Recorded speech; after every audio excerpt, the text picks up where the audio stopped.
اعوذ باللہ من الشیطان الرجیم بسم اللہ الرحمن الرحیم الحمد للہ رب العالمین۔ ناظرین خوش آمدید کہتے ہیں آپ کو کہ آپ نے ایک مرتبہ پھر نور الولایہ ٹی وی کو جوائن کیا، اور جیسا کہ آپ کو معلوم ہے کہ ایام محرم کی مناسبتوں کو مد نظر رکھتے ہوئے ہم نہضت امام حسین علیہ السلام اور امام حسین علیہ السلام کے بارے میں جو مختلف ابحاث ہیں آپ کی خدمت میں پیش کر رہے ہیں۔ آج ایک انتہائی اہم موضوع پر گفتگو کرنے جا رہے ہیں، اور وہ ہے کہ یہ جو مقتل ہم تک نقل ہوا ہے کہ جن کو ہم بیان کرتے ہیں اپنی محافل، اپنی مجالس، منبر سے، یہ مقتل ہم تک کیسے پہنچا ہے؟ تاریخ کے اندر اگر کوئی واقعہ نقل ہوتا ہے تو اس کو قبول یا اس کو رد کرنے کے معیارات کون سے ہیں، اور کون سی اہم ترین کتابیں ہیں کہ جن پر ہم اعتماد کر سکتے ہیں، علماء نے ان کی تائید کی ہے، ان کے اوپر گفتگو کریں گے۔ اس موضوع پر گفتگو کرنے کے لیے ہم نے دعوت دی ہے جناب مولانا وسیم سبحانی صاحب کو اور جناب مولانا نوید حسین مطہری صاحب کو۔ خوش آمدید کہتے ہیں کہ آپ تشریف لے کر آئے یہاں پر اور ایک اہم موضوع پر گفتگو کریں گے۔ پروگرام کا آغاز آپ سے کرتے ہیں آغا صاحب۔ جیسے کہ مقدمے میں نے بیان بھی کیا ہے قبل اس کے کہ ہم وارد ہوں خود مقتل کی تاریخ کے اندر کہ یہ کتابی حالت میں ہم تک کیسے پہنچا، اور پھر ہم منبر سے اس کو جو ہے وہ بیان کر رہے ہیں محفل مجالس میں۔ پہلے ہم یہ بات کر لیتے ہیں کہ تاریخ کے اندر جو روایات نقل ہوتی ہیں، واقعات نقل ہوتے ہیں، آیا ان کا معیار اسی طریقے کا ہے کہ جیسے ہم مثلاً فقہی روایات ہیں عقیدتی، یا مثلاً جو ہے باقی اخلاقی روایات ہیں ان کو قبول کرنے کے اندر ہمارے علماء نے ہمیں بیان کیا، یا نہ چونکہ یہ ایک علم جدا ہے اور اس کا روش، اس کا جو آپ کہہ لیں موضوع ہے، اس کو قبول کرنے کے جو معیارات ہیں وہ جدا ہیں؟ اس کے اوپر ذرا روشنی ڈالیے گا۔ بسم اللہ الرحمن الرحیم وبہ نستعین انہ خیر ناصر و معین۔ سب سے پہلے میں یہ عرض کروں گا کہ پروردگار عالم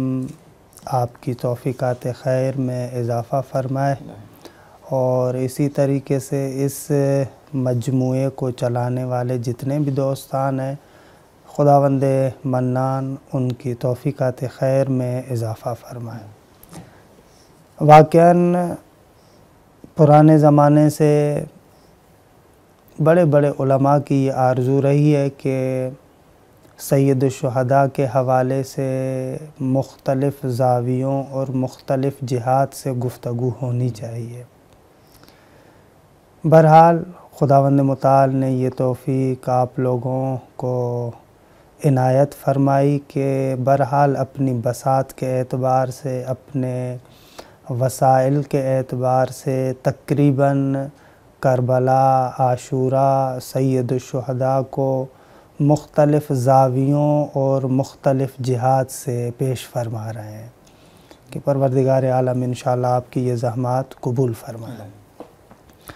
آج کا جو ہمارا موضوع ہے اور جو گفتگو ہے انصافاً بہت ہی خوبصورت موضوع ہے، اور اس کی بڑے پیمانے پر ضرورت بھی ہے کہ اس کے بارے میں گفتگو کی جائے۔ بہرحال جیسے کہ جتنا وقت ہے ہمارے پاس اس پروگرام کے اندر، حد اقل ایک ابتدا کے عنوان سے، آغاز کے عنوان سے ایک نہایت خوشائن بات ہے۔ ظاہر سی بات ہے کہ آپ کی بھی توقع نہیں ہے، ہماری بھی توقع نہیں ہے، اور جو ناظرین ہیں ہمارے ان کی بھی توقع نہیں ہے کہ اس مختصر سے پروگرام میں اتنے بڑے موضوع کے بارے میں سیر حاصل گفتگو ہو جائے۔ حد اقل ہماری بھی توقع یہ ہے کہ اس پروگرام کے ذریعے سے ابتدائی فہرست کے عنوان سے مطالب کو پیش کیا جائے، یا حد اقل سوال کی شکل میں جو ہمارے معاشرے کے اندر اہل مطالعہ افراد ہیں ان کے سامنے سوال کی شکل میں بعض چیزوں کو اگر ہم پیش کر جائیں تو یہ بھی بہت بڑی بات ہے، اور یہ نہایت ہی خوبصورت اور علمی بحث ہے، موضوع ہے۔ ظاہر سی بات ہے کہ یہ عرفیات سے تعلق نہیں رکھتا، ایک علمی مباحث ہیں، لہذا ان علمی مباحث کی طرف ہم فقط اشارے کی حد تک اور فہرست وار جیسا کہ میں نے عرض کیا کہ عرض کریں گے۔ آ جاتے ہیں آپ کے سوال کے بارے میں کہ واقعاً اس بحث کا آغاز اسی سوال سے ہونا چاہیے کہ ہمارے پاس روایات کو قبول کرنے کا معیار اور مقیاس کیا ہونا چاہیے، کون سی ایسی کسوٹی ہے کہ جس معیار کے مطابق ہم کسی بھی بات کو قبول کریں۔ یہاں پر جب ہم آتے ہیں اور اسلامی علوم کے اندر دیکھتے ہیں، اسلامی علماء کو جب ہم دیکھتے ہیں تو وہاں پر مختلف علوم ہیں، درست ہے۔ ان علوم میں سے مثلاً ایک علم کا تعلق اعتقادات کے ساتھ ہے، ایک علم کا تعلق فقہ اور احکامات شرعیہ کے ساتھ ہے، ایک علم مثلاً اخلاق سے تعلق رکھتا ہے، ایک علم مثلاً تاریخ کے ساتھ تعلق رکھتا ہے۔ پھر اس تاریخ کے اندر بھی مختلف چیزیں آ جاتی ہیں کہ اگرچہ مقتل شناسی اور مقتل کلی طور پر تاریخی مباحث میں آتا ہے، لیکن بہرحال اپنی ذاتی اہمیت کے اعتبار سے کہ اس کے اندر بہت زیادہ اہمیت پائی جاتی ہے، مقتل کو ہم خصوصیت سے بھی فوکس کرتے ہیں۔ تو یہاں پر جیسے ہی مختلف علوم ہیں، ان مختلف علوم کے اندر جو روایات اور جو نقلی اخبار قبول کی جاتی ہیں وہاں پر مختلف قسم کے معیارات ہیں۔ نقلی اخبار عرض کروں گا کہ یعنی نقل سے کیا مراد ہے وہ بیان کر دیں ناظرین، چونکہ وہ نقل سے مراد یہاں پر عقل کے مقابلے میں بعض چیزیں ایسی ہیں جو آپ اپنی عقل کے ذریعے سے سمجھتے ہیں، مثلا جیسے علم منطق ہو گیا، جیسے ریاضیات ہو گئی، جس طریقے سے فلسفہ ہو گیا، کہ وہاں پر جو بھی آپ مطالب بیان کرتے ہیں، قضایا اور جتنے بھی نظریات تھیوریز آپ بیان کرتے ہیں، ان کو تجزیہ اور تحلیل کرنے کا جو اسلوب اور طریقہ ہوتا ہے وہ آپ کی عقل ہوتی ہے۔ یا مثلا سائنس کے اندر معمولی طور پر جو تجزیہ اور تحلیل کرنے کا طریقہ کار ہوتا ہے وہ تجربہ ہوتا ہے۔ اسی طریقے سے بعض علوم ایسے ہیں کہ جن کے اندر ہم جو تجزیہ اور تحلیل کرتے ہیں وہ ہم یہاں پر لفظ استعمال کرتے ہیں نقل، کہ مثلا نقل سے مراد نہ کہ جو ہمارے معاشرے کے اندر نقالیاتی ہے، نہ نقل یعنی کوئی بندہ بتا رہا ہے، ایک بندے نے دوسرے کو بتایا، مثلا مجھے فلاں نے بتایا، اس کو فلاں نے بتایا، اس کو فلاں نے بتایا، اس کو فلاں نے بتایا۔ یہ جو نقل کا طریقہ ہے، یہ جو بتانے والا طریقہ ہے کہ معمولاً تاریخ ہو یا جتنی بھی روایات ہیں وہ اس طریقے سے ہمارے نقل کے زمرے میں آتی ہیں۔ تو علوم کے اندر مثلا چاہے شرعی جو احکام شرعیات ہیں ان کے اندر ہم جب آتے ہیں تو وہاں پر روایات کو پرکھنے کا جو طریقہ کار ہے مختلف طرق ہے۔ مثلا ان طریقوں میں سے ایک رائج اور عام طریقہ کار یہ ہے کہ ہم خود ان روات کے بارے میں دیکھتے ہیں کہ راوی کون سا ہے، یہ جو مجھے بات بتا رہا ہے وہ کس قسم کا ہے۔ کہ الحمدللہ اس وقت جو معاصر زمانے میں مکتب تشیع کی تقریباً شخصیات ہیں، ان لوگوں کا زور اس بات پر ہوتا ہے کہ نقل کرنے والا بندہ ثقہ ہو، یعنی قابل اعتماد ہو۔ اور یہ بھی میں الحمدللہ جرأت کے ساتھ بیان کر سکتا ہوں کہ ہمارے مکتب تشیع میں مذہبی تعصب نہیں ہے۔ یہ ایک نہایت خوبصورت چیز ہے جو آپ معاصر جتنے بھی مثلاً ہمارے مراجع ہیں، جو علمی حلقے ہیں، وہاں پر آپ جائیں آپ کو معمولاً ایسے ملے گا کہ خبر ثقہ حجت ہے، یعنی جو قابل اعتماد ہے، اس کے مذہب کے ساتھ ہم چھیڑ چھاڑ نہیں کرتے۔ حتیٰ ہمارے جو مثلاً کتب اربعہ ہیں، ان کتب اربعہ کے اندر آپ کو بہت سارے ایسے روات ملیں گے کہ جو مذہبی اعتبار سے ہمارے لحاظ سے منحرف ہیں۔ مثلاً آپ کو فتحی عبداللہ افتح کے پیروکار جو فتحیون ہیں ان سے بہت ساری روایات ملیں گی، حتیٰ جو مثلاً دوسرے مذاہب کے لوگ ہیں ان لوگوں کی آپ کو روایات ملیں گی، لیکن ہمارا فوکس اس بات پر ہوتا ہے کہ وہ بندہ قابل اعتماد ہے یا نہیں ہے۔ تو فقہی روایات کے اندر اس چیز پر بہت زیادہ زور دیا جاتا ہے کہ وہ جو نقل کرنے والا بندہ ہے وہ قابل اعتماد ہے یا نہیں ہے۔ البتہ یہ معاصر زمانے میں اور موجودہ زمانے میں ایک اور چیز کہ جو وہ بھی اپنی جگہ پر قابل اہمیت ہے اور فقہ میں دیکھتے ہیں کہ بعض موجودہ محققین میں بھی اس طریقے سے ہیں اور ہمارے قدماء کے اندر بھی ایسے تھے، وہ یہ تھا کہ کبھی کبھار روایات کے صحت اور سقم کو، صحیح ہونے کو، معتبر ہونے کو اور غیر معتبر ہونے کو صرف راوی سے نہیں پہچانا جاتا، بلکہ اس منبع سے بھی پہچانا جاتا ہے کہ کس منبع سے یہ نقل ہو رہی ہے،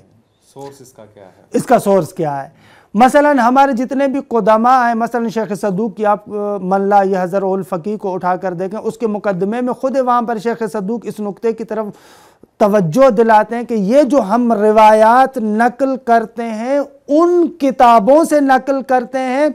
کہ جن کتابوں کا اعتبار ہمارے نزدیک ثابت ہے، یعنی معتبر کتابوں سے نقل کرتے ہیں۔ اور حتیٰ کہ مثلا جو خود شیخ صدوق کا طریقہ کار ہے کہ بعض حضرات جیسے من لا یحذر الفقیہ کو دیکھتے ہیں، اس کی طرف متوجہ نہیں ہوتے، آپ دیکھتے ہیں کہ روایات کو نقل کرتے ہیں ایک خاص راوی سے نقل کرتے ہیں۔ ہو سکتا ہے کہ وہ راوی ڈائریکٹ شیخ صدوق سے نہ ملا ہو، لیکن اس کا کبھی بھی مقصد یہ نہیں ہے کہ وہ روایت مرسل ہے، بلکہ بہت سارے مقامات پر شیخ صدوق کیا کرتے ہیں، ایک خاص راوی سے روایت کو نقل کرتے ہیں، اس راوی کی طرف جو شیخ صدوق کا اپنا طریق ہے اس کو کتاب کی آخر میں مشیخے کے نام سے وہاں پر ذکر کرتے ہیں۔ اور یہ بھی اس نقطے کی طرف اشارہ کرنا چاہتے ہیں کہ ہم نے خاصیت سے، خصوصیت سے اس راوی کو اس لیے فوکس کیا ہوا ہے کہ اس راوی کی اصل میں ایک کتاب ہے معتبر، کہ وہ معتبر کتاب معتبر طریقے سے شیخ صدوق کے پاس پہنچی ہے، لہٰذا اب اس کتاب سے وہ نقل کر رہے ہیں۔ تو بہرحال میں باہر نہ جاؤں، اپنی بات کی طرف آؤں کہ کہنے کا مقصد یہ کہ ایک طریقہ جو معمولاً قدماء کے پاس رائج تھا اور ہمارے معاصر زمانے میں بھی بہت بڑی شخصیات ہیں جو اس طریقے کو درست قرار دیتے ہیں، وہ یہ کہ ہمیشہ اس بات پر ہی گیر نہ دیا جائے، اس بات پر ہی فوکس نہ کیا جائے کہ حتماً فقط اسی روایت کو مانیں کہ جس روایت کے ایک ایک راوی کو ہم رجالی اعتبار سے کہیں ثقہ ہے یا ثقہ نہیں ہے، فلاں ہے، نہ اس کو ملا کے تام نہ بنائیں، اس کو ملا کے تام نہ بنائیں۔ احسنتم، یہ طریقہ بھی ہے۔ یہ تو ہو گیا فقہی روایات کے اندر۔ اب آتے ہیں تاریخی روایات کے اندر۔ تاریخی روایات کے اندر ہمارے جو علماء نے معمولاً طریقہ اختیار کیا، اس میں تاریخی روایات آ جاتی ہیں، اس میں اخلاقی روایات آ جاتی ہیں، البتہ اعتقادی روایات کو ایک منٹ کے لیے میں جدا کرتا ہوں، ان کے بارے میں جدا گانا بات ہے۔ اس قسم کی تاریخی روایات ہوں یا اخلاقی روایات ہوں، ان کے اندر وہ جو فقہ کے اندر، احکام فقہیہ کے اندر جو ایک خاص طریقہ کار ہے، اس طریقہ کار کو عیناً یہاں پر اپلائی نہیں کیا جاتا، اور اس کا ایک فلسفہ بھی ہے، وہ اس وجہ سے کہ احکامات شرعیہ، ان احکامات شرعیہ کے اندر تعبد ممکن ہے، کہ بہرحال علم اصول کی ایک اصطلاح میں اس وضاحت میں نہیں جاتا، وہاں پر کیونکہ تعبد ممکن ہے، وہاں پر آپ کو شارع کہہ سکتا ہے کہ آپ خبر واحد کو قبول کریں، آپ خبر ثقہ کو قبول کریں، اگرچہ خبر واحد سے وہ علمی طور پر یقین حاصل نہیں ہوتا، اگرچہ عرفی طور پر اطمینان آتا ہے، عرفی اطمینان، وہ جو دقیق اطمینان ہے اس کی بھی بات میں نہیں، لیکن عرفی طور پر انسان کو اطمینان آ جاتا ہے، تو شارع وہاں پر کہہ سکتا ہے کہ تم اس کی خبر کو قبول کرو، یعنی کیا؟ یعنی جو اس نے خبر دی ہے آپ اس پر جتنے بھی آثار مترتب ہو رہے ہیں ان آثار کو آپ اس پر مترتب کریں، یعنی گویا کہ آپ اس مظنون چیز کو متیقن کے نازل منزل قرار دیں، اس کے نازل منزل قرار دیں۔ لیکن تاریخی مسائل میں اس طریقے سے نہیں ہو سکتا، کیونکہ یہاں پر تعبد کی بات نہیں ہے کہ آپ نے اس پر اس طریقے سے عمل کرنا ہے یا اس طریقے سے عمل نہیں کرنا، لہذا وہ جو فقہ والا طریقہ کار ہے آپ عیناً اس طریقہ کار کو ان تاریخی روایات پر اپلائی نہیں کر سکتے۔ یہاں پر آ جاتی ہے بات خود ان قرائن کی، وہ شواہد، وہ قرائن، جن شواہد اور قرائن کے ذریعے سے آپ کو اطمینان حاصل ہوتا ہے کہ یہ واقعہ اس طریقے سے ہوا ہے۔ یعنی آتے ہیں اس کی طرف، میں انشاءاللہ آپ یہی تسلسل دیں گے، معیارات کے حوالے سے گفتگو ہو گیا، اپنی بات کو تھوڑا آگے بڑھاتے ہیں۔ وہ یہ کہ آغا صاحب نے انتہائی خوبصورتی سے اس مطلب کی طرف جو ہے وہ توجہ دلائی ہے کہ ہم معیارات جو ہیں وہ فرق کرتے ہیں. فقہ کے اندر جب تتبع کیا جاتا ہے، تحقیق کی جاتی ہے، اس میں روایت کو قبول کرنے اور رد کرنے کا معیار اور ہے اور تاریخ کے اندر اور ہے. چونکہ بحث ہماری مقتل کے بارے میں ہے اور آغا صاحب نے ایک اشارہ یہ کیا تھا کہ جو روایت کو قبول کیا جاتا ہے اس میں ایک چیز جو مد نظر ہوتی ہے وہ یہ کہ کس منبع سے لی گئی ہے، سورس اس کا جو ہے وہ دیکھا جاتا ہے. تو مقتل کے اندر ہم ابتدائی اور پہلے اولی کتابیں کون سی شمار کر سکتے ہیں کہ جو نقل ہوئی ہیں؟ جی بسم اللہ الرحمن الرحیم وبہ نستعین وہو خیر ناصر و معین. بہت خوبصورت بحث کی آغا نے معیارات کے حوالے سے کہ انشاءاللہ آگے اس کو اور بڑھائیں گے، بحث کو کامل کریں گے. جہاں تک مقتل کی بات ہے کہ یہ مقتل سید الشہداء علیہ السلام کیسے ہم تک پہنچا، کن کتب کے ذریعے ہم تک پہنچا، وہ منابع اولی کیا ہیں، جن کو دوسرے الفاظ میں ہم یوں کہیں کہ وہ قدیمی جو منابع ہیں وہ کون سے ہیں. تو اس سلسلے میں سن 61 ہجری کا جو یہ واقعہ ہے اس پہلی صدی کے اندر یہ مقتل مکتوب صورت میں تدوین نہیں ہوا. سینہ بسینہ یہ واقعہ جو ہے وہ گزارش ہوتا ہوا چلا گیا، یہاں تک کہ پھر اواخر پہلی صدی اور دوسری صدی کی جو ابتدا اسی دوران جو ہے یہ واقعہ کتبی اور تدوینی شکل میں آنا شروع ہوا. کہ البتہ اس ایک کلی طور پر اگر ہم اس منابع کی تصویر کریں تو یوں کہہ سکتے ہیں کہ ایک دور تدوین ہونے کے بعد کا ایک دور ایسا ہے کہ جہاں منابع جو ہیں وہ اصل اس واقعے کو ایک دوسرے کے توسط سے نقل کرتے ہوئے آگے چلے گئے ہیں کہ جن کو ہم منابع اولی کا نام دیتے ہیں. بہت ساری کتب اس منابع اولی کے مرحلے میں ایسی ہیں کہ جو ابھی ہماری دسترس میں نہیں ہیں. البتہ ان میں سے کچھ تو ایسی کتابیں ہیں کہ جو بالکل دسترس میں نہیں ہیں، کچھ ایسی کتابیں ہیں کہ جن کو کیونکہ بعد والی کتب نے اپنی کتب کے اندر ذکر کیا اور ان کے ذریعے اس واقعے کو نقل کیا، تو وہ جو کتب خود ہمارے دسترس میں نہیں ہیں ان کو ان دوسری کتابوں کے ذریعے دیکھا جا سکتا ہے، یعنی وہ احیاء شدہ ہیں ان دوسری کتب کے ذریعے. تو یہ ایک دور ہے کہ جس کو تقریباً دوسری صدی سے لے کر 7ویں صدی تک کا یہ ایک دور ہے جس میں مقتل نویسی کا جو آغاز ہوا، پھر اس کا یہ مثلا دوسری صدی میں یہ شروع ہوا، تیسری اور چوتھی صدی اس کا اوج تھا، پھر یہ مقتل نویسی کا دور آہستہ آہستہ کمرنگ ہوتا ہوا چلا گیا. پھر 8ویں صدی کے بعد 14ویں صدی تک کا جو دور ہے اس میں کچھ کتب جو تدوین ہوئیں ان کو پھر جو ہے جیسے آگے بیان کر رہے تھے معیارات کے عنوان سے جو آگے بیان بھی کریں گے کہ ان میں پھر جو ہے بعض وہ کتب ہیں کہ جو ان گزشتہ ہمارے پاس جو منابع اولی ہیں ان سے لی گئی ہیں. اچھا، بعض اسی دوران بعض کتب ایسی بھی ہیں کہ جن کے اندر مطالب نئے ہیں جو گزشتہ مطالب کے اندر کتب منابع اولی میں نہیں تھے، تو یہاں پر بعض کتب کے حوالے سے یہ کہا جاتا ہے کہ قابل تحقیق ہیں کہ آیا ان کا کوئی ماخذ تھا، کوئی منبع تھا. تو لذا یہ کلی طور پہ وہ معیار جس پہ گفتگو کر رہے ہیں تو اس سے واضح ہو جائے گی چیز. بالکل. میں فقط کچھ کتب کی طرف اشارہ کرتا ہوں تاکہ چونکہ وقت بھی کم ہے کہ دوسری صدی میں جو کتب تدوین ہوئی، میں اس پر نقطے کی طرف اشارہ کروں گا کہ دیکھیں یہ واقعہ جب سینہ بسینہ نقل ہوا تو چونکہ جب یہ واقعہ ہوا تو ایک تو وہ جو خود اہل بیت کے افراد باقی رہے اس واقعے کے اندر وہ خود اس واقعے کو بیان کرتے چلے آ رہے، اور پھر دوسری طرف سے دشمن کے لشکر میں جو اعداء تھے کیونکہ انہوں نے بھی گزارش دینی تھی اور ان کی گزارشات نے کافی اس مقتل کو آگے جو ہے وہ بڑھایا اور سینہ بسینہ نقل ہوتا ہوا چلا گیا. پھر کچھ وہ افراد کے جو عینی شاہدین تھے کہ ان میں سے میں یہاں پر ایک اسبغ بن نباتہ کے حوالے سے کہ جس کا ایک مقتل بھی بعض کتب میں رجالی میں ذکر ہوا ہے جو ہماری دسترس میں نہیں ہے، کہ اس کے لیے بعض شیخ صدوق نے ایک خبر کے مطابق کہا ہے کہ یہ شخص وہ ہے کہ جو عینی شاہدین میں تھا. تو لذا ہمارے پاس کچھ مؤرخین اس طرح بھی ہیں کہ جو عینی شاہدین تھے جنہوں نے پھر مقتل تدوین کیا بعد میں، کہ ہمارے ہاتھ میں بعض مقاتل نہیں. البتہ اسبغ بن نباتہ کا جو بیٹا قاسم ہے اس کا ایک مقتل البتہ وہ موجود ہے کہ جو تدوین ہوا، اور اس کے بعد یہ تدوین جیسے شروع ہوا کام اس مقتل کا تو ایک معتبر کتاب کہ جو آگے منبع بھی بنی بعض منابع اولی کا، وہ ابو مخنف لوط بن یحییٰ ازدی کی جو کتاب ہے اس مقتل نویسی کے سلسلے میں، مقتل حسین علیہ السلام کے نام سے. یہ وہ کتاب ہے کہ جو اس ابو مخنف کے توسط سے تدوین ہوئی، نقل ہوئی، تمام وہ واقعہ اس کے جو حالات تھے اس میں تدوین ہوئے. گرچہ یہ کتاب بھی مستقیم اس صورت میں ہمارے دسترس یعنی مکمل طور پہ ہمارے ہاتھ میں نہیں ہے. اسی کتاب کو بعد میں جو مقاتل جو مکتوب ہوئے کہ مثلا بعض اہل سنت کے برجستہ علماء تھے جنہوں نے اس مقتل نویسی کو آگے بڑھایا، سیر نویس مورخ تھے، اور بعض ہمارے اپنے علماء کہ جیسے مثلا اہل سنت کے علماء میں سے تبری کی آپ تاریخ دیکھ سکتے ہیں کہ انہوں نے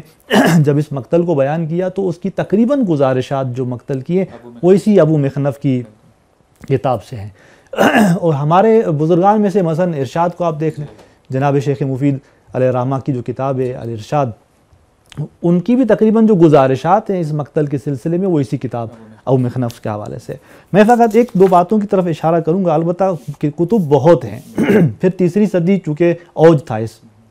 مقتل نویسی کا، اور چوتھی صدی بھی اوج تھا اس مقتل نویسی کا. بہت ساری کتب اس میں تدوین ہوئی ہیں کہ تقریباً 17 کتابیں جو ہم تک گزارش کے طور پہ آئی ہیں کہ یہ تدوین ہوئی تھی تیسری صدی میں. پھر چوتھی صدی میں بہت ساری کتاب ہمارے ہاتھ میں نہیں ہیں، ان کی دسترس میں نہیں ہے. لیکن یہاں پر میں ایک خود اس مقتل ابو مخنف کی طرف میں اشارہ کروں گا کہ یہ جو مقتل ہے خود مؤلف کے حساب سے بھی کہ یہ جو ابو مخنف ہیں اس کے حوالے سے بھی، یعنی نجاشی جو رجالی ہمارے بزرگان میں سے ایک مشہور ہیں، اس صاحب نظر ہیں رجال کے حوالے سے، وہ فرماتے ہیں کہ شیخ و اصحاب الاخبار بالکوفہ، یعنی اس کی تمجید کرتے ہیں ان کلمات سے. اگرچہ بعض اس کو قرینہ لے کر آتے ہیں کہ اصحابنا نہیں کہا، یعنی اس کا شیعہ ہونا واضح نہیں ہے، بعض اس عبارت سے واضح نہیں ہے. البتہ بعض کہتے ہیں کہ نہیں، اس کا چونکہ محب اہل بیت تھا اور بہت سارے اور قرائن ہیں کہ جو اس کے تشیع ہونے پر دلالت بھی کرتے ہیں. تو بہرحال یعنی یہ ایک ایسا شخص تھا کہ جو محب اہل بیت قطعاً تھا. اور ظاہری حساب سے صدق کے اعتبار سے آپ دیکھیں جو ان کے حوالے سے کلمات جاری ہیں، مثلا ایک اور جملہ جو نجاشی نے اس کے حوالے سے بیان کیا، وَقَانَ يَسْكُنُ إِلَى مَا يَرْوِي، کہ جو یہ نقل کر رہا ہے، روایت کر رہا ہے، وہ چیزیں جو ہیں وہ اس کی جانب سے قابل اعتماد ہیں. تو لذا خود شخص اس ناحیت سے تعریف ہوا ہے رجال کے اندر. پھر جب یہ مقتل تدوین ہوا، اسی مقتل کو میں نے جیسے کہا کہ یہ ہماری دسترس میں نہیں ہے اس اعتبار سے، لیکن آگے کی بعض کتب نے اس کو جو ہے نقل کیا، تو اس اعتبار سے یہ مقتل ہماری دسترس میں رہا، یعنی مختصر طور پہ ہمارے ہاتھ میں پہنچا. اور بالخصوص ہمارے معاصرین جو علماء ہیں ان میں سے آغا محمد ہادی یوسفی غروی نے اسی مقتل کو دوبارہ انہی کتب سے کہ جنہوں نے اس مقتل ابی مخنف کو نقل کیا تھا، انہی کی عبارات کو نکال کر تحقیقانہ انداز کے ساتھ دوبارہ ایک کتاب تدوین کی کہ جس کو نسبت دی اسی مقتل ابو مخنف کے طرف، جس کو عربی میں واقع الطف کے نام سے جو ہے وہ ترجمہ کیا گیا، عربی میں لکھا گیا. جبکہ ایک اور کتاب بھی ہے ابو مخنف کی طرف نسبت دی گئی مقتل الحسین علیہ السلام کے نام سے کہ وہ ظاہراً معتبر نہیں، اور یہی کتاب تحقیقانہ انداز سے جو نقل، یعنی ہمارے ناظرین اگر اس کی طرف توجہ کریں، یعنی ابو مخنف سے منسوب 2 کتابیں ابھی مارکیٹ میں موجود ہیں. ایک مقتل الحسین کے نام سے ہے، ایک وقعت الطف کے نام سے ہے عربی میں. تو مقتل الحسین کی جو کتاب ہے وہ کتاب معتبر نہیں ہے، اس کے ترجمے بھی موجود ہیں، اور ہمارے ناظرین جو ہے وہ توجہ کریں کہ یہ کس کتاب سے ترجمہ ہوا ہے. لیکن جو وقعت الطف کے نام سے کتاب آئی ہے کہ جس کو آغا ہادی یوسفی غروی صاحب نے جو ہے وہ تحقیق کی ہے، یہ کتاب معتبر ہے چونکہ ان کتابوں سے استخراج ہوئی ہے کہ جو قابل اعتماد ہیں نقل کے اعتبار سے. یہ ایک دور کے مثلا اس کا بھی تذکرہ ہو گیا ابو مخنف کا، پھر وہ کتب کے جنہوں نے اس کو نقل کیا، اس سے یہ خود کتاب بھی احیاء ہوئی، بعد میں اس صورت میں وقعت الطف کے ذریعے ہم تک پہنچی. ایک اور اسی 7ویں جو ہے وہ صدی کے اندر دوسری، چونکہ کتب بہت ساری ہیں، کہ ایک مہم کتاب جو ہے وہ الملحوف علی قتل طفوف کے جو ہمارے ہاں ابھی اللحوف کے نام سے شہرت رکھتی ہے، کہ یہ سید ابن طاؤس کی کتاب. اچھا، وہ کتاب جو ابو مخنف کی تھی اسی کا ایک شاگرد حشام کلبی، کہ بعض کہتے ہیں کہ وہ کتاب جو ہماری دسترس سے خارج ہو گئی اس وجہ سے بھی خارج ہو گئی کہ اس کے شاگرد نے وہ تمام کتاب لی اور اضافات کر کے ایک نئی شکل دی اسی مقتل کو. تو لذا جب نئی شکل دی اور وہ تمام کی تمام گزارشات ابو مخنف کی اس کے شاگرد کی کتابیں موجود تھی، تو وہ آہستہ آہستہ جو ہے ہماری دسترس سے نکلتی چلی گئی، کہ بعد والوں نے اسی شام کلبی سے بھی ان چیزوں کو نقل کیا ہے. بلکہ بعض محققین کا کہنا ہے کہ یہ جو وقعت الطف کتاب لکھی گئی ہے اس کے اندر ایک جو نقص دور ہونے والا ہے وہ یہی ہے کہ حشام کلبی سے بھی مطالب کو جو نقل کیا جائے. جی بالکل. ایک نقطہ جو یہاں پر مہم ہے، جو کہ وقت بھی کم ہے، میں سریز کی طرف اشارہ کروں کہ بعض کتب جو اسی دوسری صدی کے اندر تدوین ہوئی یا تیسری صدی کے اندر تدوین ہوئی ہماری دسترس سے خارج ہو گئی، کہ بعد میں جو ہم کتب دیکھتے ہیں جیسے مثلا جناب شیخ مفید علیہ الرحمہ کی کتاب الارشاد ہے، یا جناب صدوق کی کتاب مکمل ائمہ کی روایات کا ایک مجموعہ ہے، یا یہی کتاب جو جناب سید ابن طاؤس کی ہے اللحوف کے نام سے،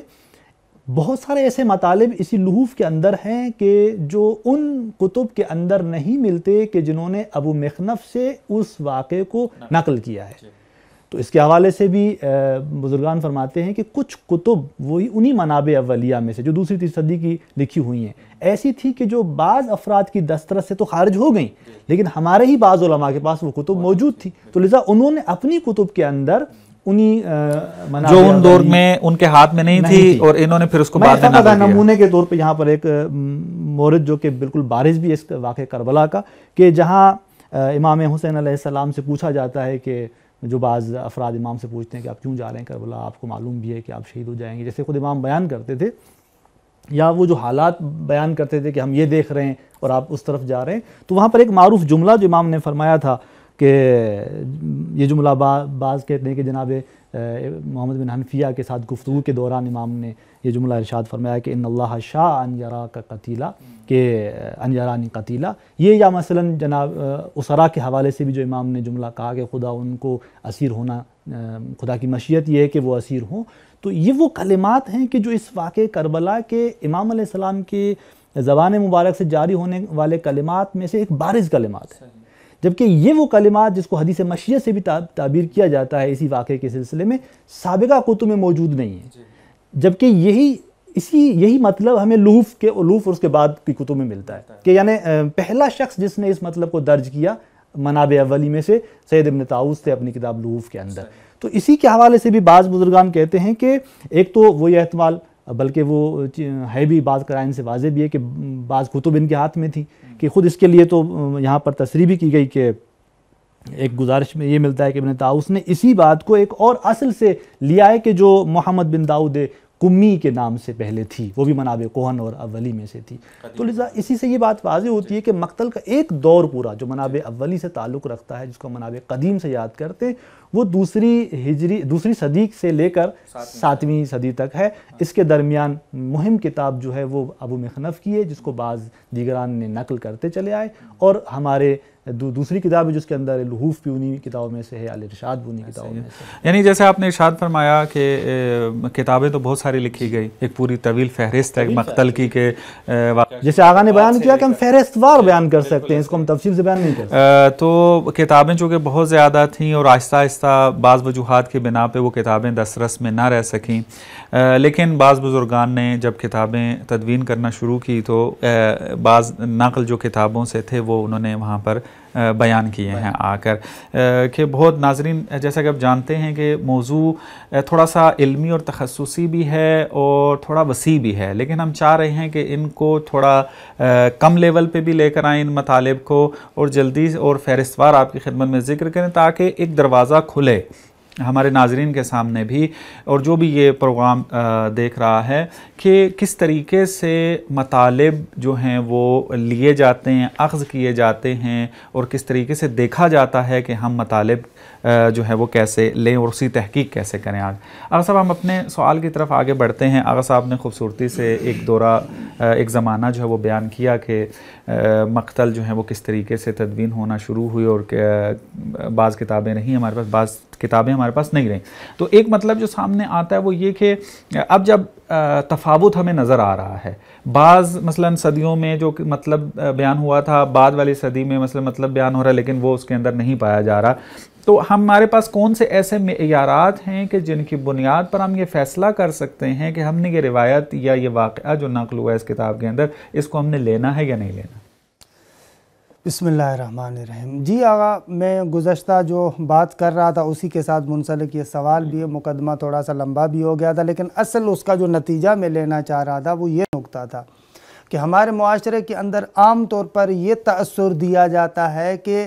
فقط اسی روایت کو قبول کیا جائے گا، فقط اسی روایت کو مانا جائے گا جس کی ایک خاص طریقے سے سند، یعنی سند سے بھی مراد یعنی یہ کہ فلاں راوی فلاں راوی فلاں راوی فلاں راوی، اور پھر ان فلاں راوی فلاں راوی فلاں راوی میں سے ہر ایک کے بارے میں مثلا رجالی نے کہا یہ ثقہ ہے، یہ ثقہ ہے، یہ ثقہ ہے، اس پر بہت زیادہ زور دیا جاتا ہے۔ میں عرض یہ کرنا چاہ رہا ہوں کہ تاریخی روایات کے اندر ہر جگہ پر کامل اور مکمل معیار یہ نہیں ہے. بعض موارد میں معیار ہے، یا مثلاً کہیں ایک معیار یہ ہے، جی ایک کرینہ کہہ سکتے ہیں، لیکن مکمل طریقے سے آپ کہیں کہ تاریخی روایات کے اندر فقط یہی معیار ہے، ہم کہہ رہے ہیں کہ نہ، یہ معیار نہیں ہے. ہمارے علماء کا جو طریقہ کار رہا ہے وہ یہی ہے کہ اگر مشہور اور اس زمانے کے معتبر کتب کے اندر اور ان کتابوں کو لکھنے والے اگر معتبر افراد ہیں تو وہاں پر ان کو یہ قرائن مل جاتے ہیں کہ اس تاریخی روایت کو قبول کیا جائے گا. البتہ تاریخی روایات کے اندر جو عام ترین نکتہ ہے وہ یہ ہے کہ بھئی ہر کتاب کے اندر ولو ان کے قدیمی ترین کتاب بھی ہو لیکن ہر آپ تاریخی بات کو قبول نہیں کر سکتے. وہاں پر بلاخر تجزیہ، تحلیل، تبصرہ اور نقد کرنے کا بہرحال ایک اصول کار فرما ہے کہ ہمارے پاس جو کلی طریقے سے معیارات ہیں، کلی طریقے سے جو ہمارے پاس مثلاً جس کو آپ کہہ سکتے ہیں ایک معیار تاریخی روایات کے اعتبار سے، ہم کبھی بھی اس روایت کو قبول نہیں کر سکتے کہ جو قرآن کے ساتھ تعارض رکھتی ہو. ہم کبھی بھی اس روایت کو قبول نہیں کر سکتے کہ جو سنت قطعی یقینی سنت کے خلاف ہو. کبھی بھی ہم اس روایت کو قبول نہیں کر سکتے کہ جو حتیٰ شخصیت امام کے ساتھ سازگار نہ ہو. یہ میں یہاں پر بریکٹ میں ایک جملہ کہوں گا کہ ہمارے ہاں جو معمولاً مصائب خان حضرات ہیں جو مقتل پڑھتے ہیں ان کو ان چیزوں کا لحاظ کرنا چاہیے. پہلے مرحلے میں تو بہرحال اس کو جو ہمارے منابع ہیں، روایات کے تاریخ کے منابع ہیں، ان کے اندر اس روایت کو ہونا چاہیے اور اس کے بعد بھی اس نقطے کا لحاظ کرنا چاہیے کہ جو میں بات بیان کر رہا ہوں حتیٰ یہ امام کی شخصیت کے ساتھ سازگار ہے یا نہیں ہے. یہ باقاعدہ ایک معیار ہے. اسی طریقے سے جو مثلاً آپ تاریخی طور پر ایک مطلب نقل کر رہے ہیں اس کو عقلی قوانین کے ساتھ تعارض نہیں کرنا چاہیے، ٹکرانا نہیں چاہیے. اگر عقلی مسلمات کے خلاف وہ چیز ٹکراتی ہے تو وہ تاریخی نقل قابل قبول نہیں ہے. اسی طریقے سے بسا اوقات کبھی کبھار کیا ہوتا ہے تاریخی طور پر ایک مطلب نقل کرتے ہیں لیکن عربی زبان یا فارسی زبان میں کہتے ہیں وہ مطلب رقیق ہے،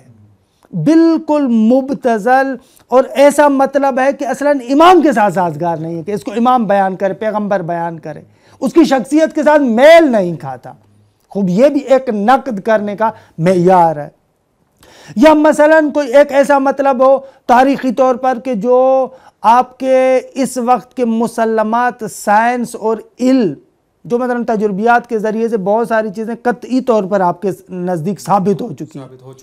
اصلاً دکھا رہا ہے، وہ بندہ دکھا رہا ہے آپ کو کہ بابا یہ دیکھو اس طریقے سے. اب ایک ایسا نقل ہے جو اس کے ساتھ بالکل ٹکرا رہا ہے تو ظاہر سی بات ہے کہ ہم اس نقل کو قبول نہیں کریں گے. اسی طریقے سے کوئی ایک واقعیت کے خلاف ہو،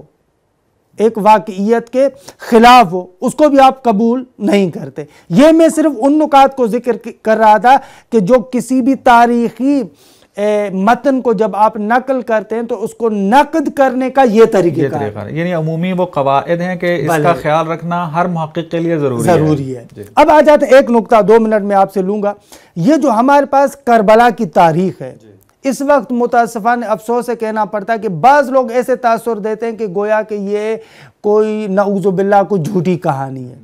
حالانکہ جب سے ہم دیکھتے ہیں عالم اسلام کے اندر، جیسے آغا نے بھی بیان کیا، عالم اسلام کے اندر اصلاً مختلف علوم کے اندر کتب کی تدوین کا کام شروع ہوتا ہے، اس زمانے سے مقتل کا بھی آغاز ہوتا ہے. آپ دیکھیں مثلا دوسری صدی جیسے آغا بیان کرتے ہیں، یہ دوسری صدی فقط تاریخ کے ساتھ مخصوص نہیں ہے بلکہ ہماری معمولاً آپ حتیٰ احادیث کے کتب کو بھی دیکھیں کیونکہ دوسری صدی سے ہوتا ہے، حتیٰ آپ کلامی کتابوں کو دیکھیں، کلامی مباحث کو دیکھیں. یہ دوسری صدی وہ ہے کہ جس کے اندر عام طور پر مختلف علوم ایک دوسرے سے جدا ہوتے اور مختلف کتابوں کو لکھا جاتا ہے. اور نہ فقط یہ کہ واقعہ عاشوراء کے بارے میں فقط شیعہ مصنفین بلکہ تاریخ اور سیرت کے آپ اہل سنت کے درجے اول کے مصنفین کو آپ اٹھا کر دیکھیں، طبری کو اٹھا کر دیکھیں، حتیٰ اس سے پہلے اخبار طوال کو اٹھا کر دیکھیں، یا مثلا جو ہے وہ کیا ہے اس کے علاوہ جتنی بھی تاریخ کی مشہور کتابیں ہیں آپ چاہے آپ تاریخ یعقوبی کو اٹھا کر دیکھیں، ابن اعصم کوفی کو اٹھا کر دیکھیں، یا حتیٰ ابن کثیر کی تاریخ کو اٹھا کر دیکھیں، ابن مسکویہ کی تاریخ کو اٹھا کر دیکھیں، جتنی بھی بڑی بڑی شخصیات عالم اسلام کے اندر، ان سب لوگوں نے واقعہ کربلا کو لکھا ہے۔ البتہ جزئیات کی تفصیل میں فرق ہو سکتا ہے، لیکن یہ اصل واقعے کے اس تواتر کو، اصل واقعے کے یقینی ہونے کو بالکل بیان کرتا ہے۔ اگر آپ اتنے واضح طریقے سے، اور جس کو نقل کرنے والے شیعہ سنی تمام سیرت نگار جس پر متفق ہوں، اگر اس واقعے کے اندر بھی آپ تشکیک کریں تو پھر عالم اسلام کی کون سی بات پر ہمارا اتفاق ہوگا؟ یعنی ہم دیکھتے ہیں واقعاً کہ بالکل ابتدا ہی سے جب لکھنے کا سلسلہ شروع ہوتا ہے، آپ کی بات کی تائید میں، کہ ہمیں نظر آ رہا ہے کہ وہاں واقعہ شورا ضرور موجود ملتا ہے، ادھر ملتا ہے آ کے، اور حتیٰ کہ وہ افراد، مثلا ایک ہمارے پاس جو مقتل ہے جس کی طرف آغا نے بھی اشارہ کیا، ابتدائی مقتل آپ کی کسی حد تک اس کو کہہ سکتے ہیں کہ پہلا مقتل جو ہمارے سامنے آتا ہے وہ امام باقر علیہ السلام کے اصحاب سر میں سے، مثلا جابر بن یزید جعفی امام باقر علیہ السلام اور امام صادق علیہ السلام کے اصحاب میں سے، کہ متوفہ 128 ہجری قمری ہے، کہ یہ ان اصحاب میں سے کہ جابر بن یزید جعفی کے جس کو ہمارے منابع کے اندر اصحاب سر میں سے کہا گیا، یعنی امام باقر علیہ السلام سے، امام صادق علیہ السلام سے خصوصی روایات۔ اب یہ بندہ جب امام باقر علیہ السلام سے روایات نقل کر رہا ہے، یعنی اس بندے سے روایات نقل کر رہا ہے جو متن واقعہ کربلا کے اندر موجود ہے۔ یہ مقتل مثلا پہلا مقتل یہاں سے، یا مثلا ہماری خود بعض لوگ کہتے ہیں کہ بھئی آپ لوگوں کے پاس آیا واقعاً کوئی اس طریقے سے روایات کے اندر کوئی مقتل ہے یا نہیں ہے، تو یہاں پر میں 2 منٹ آپ کے لوں گا۔ ہمارے پاس مثلا شیخ صدوق کا ایک مقتل الحسین کے نام سے شیخ صدوق کی اپنی ایک کتاب تھی، اس وقت وہ اس عنوان سے، مقتل الحسین کے عنوان سے شاید ہمارے پاس نہ ہو، لیکن شیخ صدوق جو ہمارے محدثین میں بزرگان میں سے ایک جلیل القدر محدث ہے، اور خصوصیت سے اس کا تعلق بھی مکتب کم کے ساتھ ہے۔ مکتب کم یعنی ہماری تاریخ کے اندر اٹھا کر دیکھیں 3 اور 4 صدی کے اندر وہ مکتب ہے جو ہر ایک کو نقل حدیث کی اجازت، حدیث کے اخذ میں وہ بہت زیادہ جو ہے سخت ہیں، بہت زیادہ سخت ہے، ہر ایک کو اجازت نہیں دیتے، حتیٰ بہت سارے روات جو بڑے بڑے جلیل القدر ہیں لیکن پتہ چلتا ہے کہ احادیث ضعاف لوگوں سے روایات کو نقل کرتے ہیں، ان کو کم سے نکال دیتے، بالکل ایسے، اتنا زیادہ سخت مکتب، اتنا سخت مکتب ہے۔ اس مکتب کے اندر دیکھتے ہیں کہ شیخ صدوق کے آثار کو اٹھا کر دیکھیں، اس سے بعض بزرگان نے اس وقت زحمت کی ہے کہ خود شیخ صدوق کے منابع سے جو مقتل کے بارے میں، سید الشہداء کے بارے میں روایات ہیں، تقریباً 200 کے قریب روایات ہیں، 200 کے قریب، وہ استخراج کر کے الگ کتاب میں انہوں نے علیحدہ کتاب میں بیان کیا کہ معمولاً وہ روایات بھی ایسی ہیں جو مسند روایات ہیں، یعنی اس کی سند باقاعدہ، ان کی باقاعدہ سند موجود ہے 200 کے قریب، اور معمولاً یہ روایات وہ ہیں یا امام سجاد علیہ السلام سے، یا امام باقر علیہ السلام سے، یا امام صادق سے، یا امام رضا علیہ السلام سے۔ تو اس اعتبار سے ایسے نہیں ہے کہ ان روایات کربلا اور روایات مقتل کی کوئی بنیاد نہیں ہے، کوئی اساس نہیں ہے، جیسے بعض لوگ آ کر جاہلانہ طریقے سے تأثر دینے کی کوشش کرتے ہیں، نہ باقاعدہ بنیاد ہے، اور یہ واقعہ بالکل متواترات میں سے، نہ فقط مسلمان مورخوں نے، غیر مسلم مورخوں نے اس پر کام کیا ہے، اور شیعہ مکتب کے اندر بھی برحال اس طریقے سے ہے۔ لیکن یہاں پر میں صرف ایک جملہ کہوں گا، معذرت بھی چاہتا ہوں، اس میں ہمارا بھی تھوڑا سا قصور ہے کہ ہمارے ہاں ممبر پر متاسفانہ افسوس کے ساتھ کہنا پڑتا ہے تھوڑا غیر ذمہ دارانہ رویہ بھی اختیار کیا جاتا ہے، کہ ہمارے ہاں مثلا جیسے دیکھیں ذاکر برحال اپنی جگہ پر جب وہ کوئی دوئڑا پڑتا ہے، جب وہ کوئی بند پڑتا ہے تو اس میں مسئلہ نہیں ہے، کیونکہ وہ ایک شعر ہے، وہاں پر ایک تاریخی حقیقت کو اس طریقے سے نقل نہیں کرتا، شعری انداز میں ایک شاعر کا تخیل ہے، اس کو بیان کرتا ہے۔ لیکن بعض مثلا ایسی بے بنیاد قسم کی باتیں جن کو وہاں پر بنایا جاتا ہے، ان کو متواترات اور یقینیات کی شکل میں پیش کیا جائے ہمارے ممبروں سے، برحال یہ تھوڑا سا افسوسناک ہے۔ لیکن اگر اس کی جگہ پر جو ہمارے معتبر مقاتل ہیں، جس طریقے سے آغا نے بھی اشارہ کیا، لحوف ہے یا اور کچھ نہیں ہو سکتا، تو حد اقل جو ہمارے محدثین ہیں، مثلا مرحوم مجلسی کہ خب برحال بہار کی 1.5 جلد 1 جلد نہیں 1.5 جلد ان روایات کے بارے میں موجود ہے. یا اگر اس تک بھی ہماری دسترسی نہیں ہو سکتی تو خاتم المحدثین میں مرحوم شیخ عباس قمی کہ بہرحال اخباریوں مسلک کا یہ ایک خاصہ ہے کہ وہ تتبع ان کا بہت زیادہ، ان کی نفس المعموم ہمارے پاس ہے. بالکل ایسے انشاءاللہ میں سوال کرنے جا رہا تھا نوید بھائی سے کہ آپ نے ایک زمانہ تو ذکر کیا 7ویں صدی تک آئے، اب وقت بھی کم ہے ہمارے پاس، میں چاہوں گا کہ یہ مکمل بھی ہو جائے لیکن اس میں مختصر ہو جائے اس میں. جی ہم نے اس کو 2 دور میں تقسیم کیا تھا، مقاتل کو، منابع کو. دوسرا جو دور ہے وہ 8ویں صدی سے پھر 14ویں صدی تک جاتا ہے، اور پھر ہماری یہ جو 15ویں صدی جس کا ایک ثلث ہو چکا ہے کچھ اس سے وابستہ ہے، جو نئی جدید جو تحقیقات آج کل ہو رہی ہیں اس حوالے سے. جو مہم کتابیں جیسے کہ آغا نے بیان کیا کہ یہ ایک ایسا واقعہ ہے کہ اہل سنت کے جید علماء نے جو ان کی نزدیک برجستہ علماء انہوں نے بھی جیسے مثلا ابن کثیر دمشقی کا آغا نے بھی ذکر کیا، جبکہ یہ ایک